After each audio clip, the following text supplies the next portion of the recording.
Good morning. My name is Luke Zaro, and it's my pleasure to be reporting to you live from the Church News Network headquarters. Today's program will look at Catholic discrimination from the colonial era to present day, as well as contributions the Catholic community has made in America. For our first story this morning, we will take a trip back to the 17th and 18th centuries to look at the early colonial days of our nation. Next, we'll look at the 1890s, particularly the Know Nothing Party, and the rise of parochial schools in America.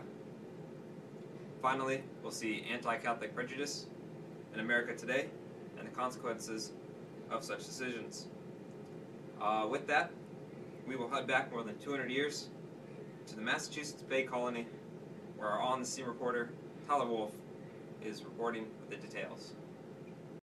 Can't believe they sent me to the 17th century again. I mean, seriously, the people here don't even have soap. They smell like... Oh, sorry. Can't believe you said that. This is my hometown. Oh, well, calm down. I'm here with Zach from the Massachusetts Bay Colony, who was talking about his distrust of Catholics. Zach, tell us more about your discrimination against Catholics. Well, listen, I'm a Protestant, and I came over to the New World to escape persecution from some tyrant king in England.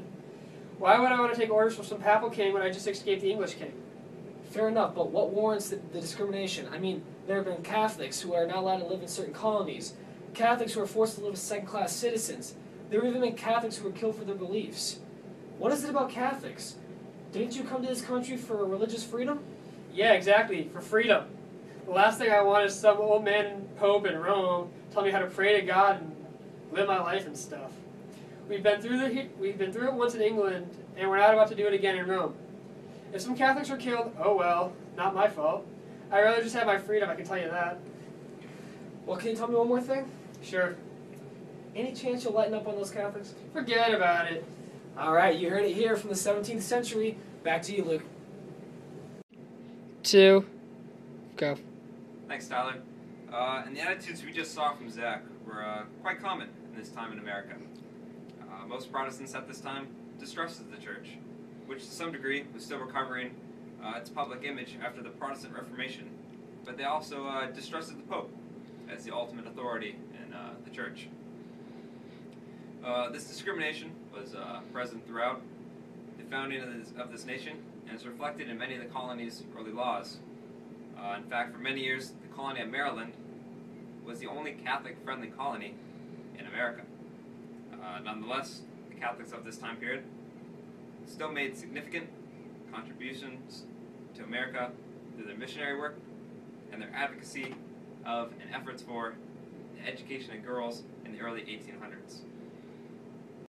Alright, this discrimination continued into the mid-19th century when an influx of immigrants, particularly Roman Catholics from Ireland and Germany, led to the rise of the Know Nothing Party, which championed the anti-immigrant idea of nativism.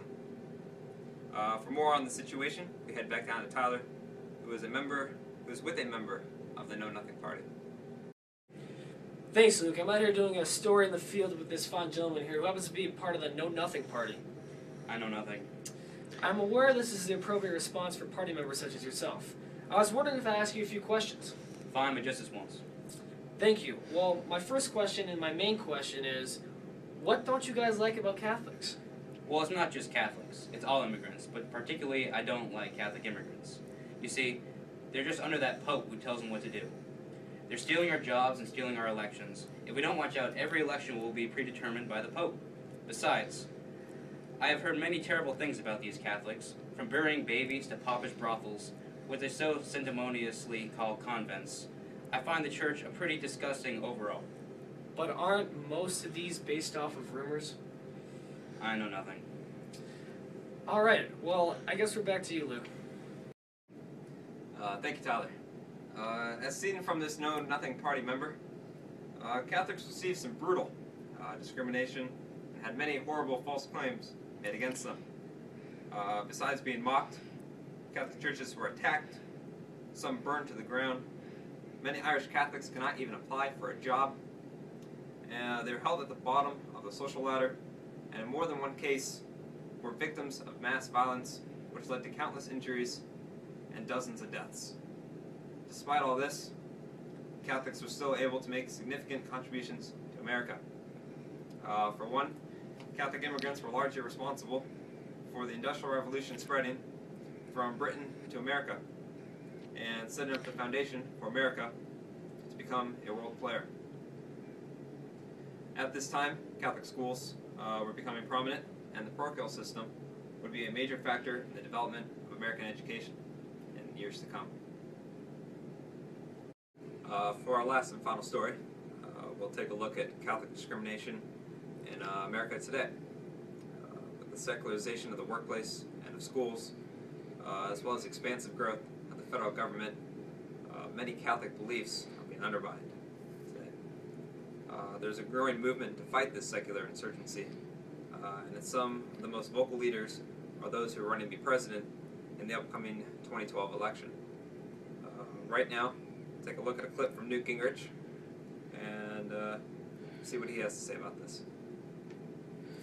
Speaker Gingrich has to weigh in. I just want to raise, since we spent this much time on these issues, I just want to raise a point about the news media bias. You don't hear the opposite question asked. Should the Catholic Church be forced to close its adoption services in Massachusetts because it won't accept gay couples, which is exactly what the state has done? Should the Catholic Church be driven out of providing charitable services in the District of Columbia because it won't give in to secular bigotry? Should the Catholic Church find itself discriminated against by the Obama administration on key delivery of services because of the bias and the bigotry of the administration? The bigotry question goes both ways, and there's a lot more anti-Christian bigotry today than there is concern on the other side, and none of it gets covered by the news media.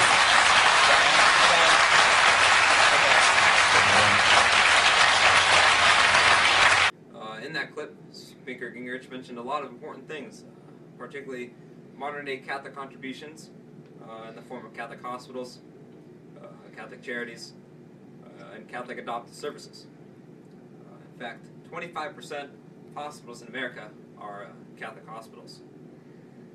Moreover, in addition to the countless number of Catholic charities, there are thousands of children, families the Catholic Church helps each year through its adoptive services.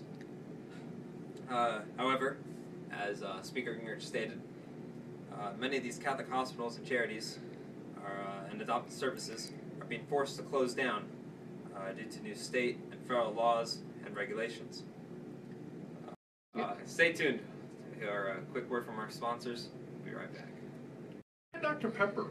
It's got 20, some of you can handle 23 ingredients. Okay? It smashes good, it tastes good, and it's got 23 something in it. It goes back to 1885. This is ancient. This is antique. This is what you need.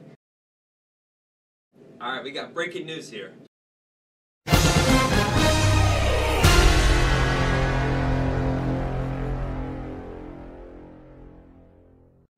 A new U.S. Department of Health and Human Services announcement states that all employers must provide health care coverage for all employees that includes sterilization, contraception, and abortion-inducing drugs. The Catholic Church right now has been the most outspoken critic and has even promised civil disobedience in a new letter to all its members, but has been joined by a myriad of other concerned citizens who believe this new regulation is a direct violation of our religious freedom rights. In fact, we're getting word now from the National Center for Public Policy Research that they stated in a recent publication that this new HHS mandate is a, quote, direct violation of the First Amendment, close quote. How the Obama administration will respond to this public outcry remains unclear. For more news, stay with the Church News Network throughout the week as we cover the story.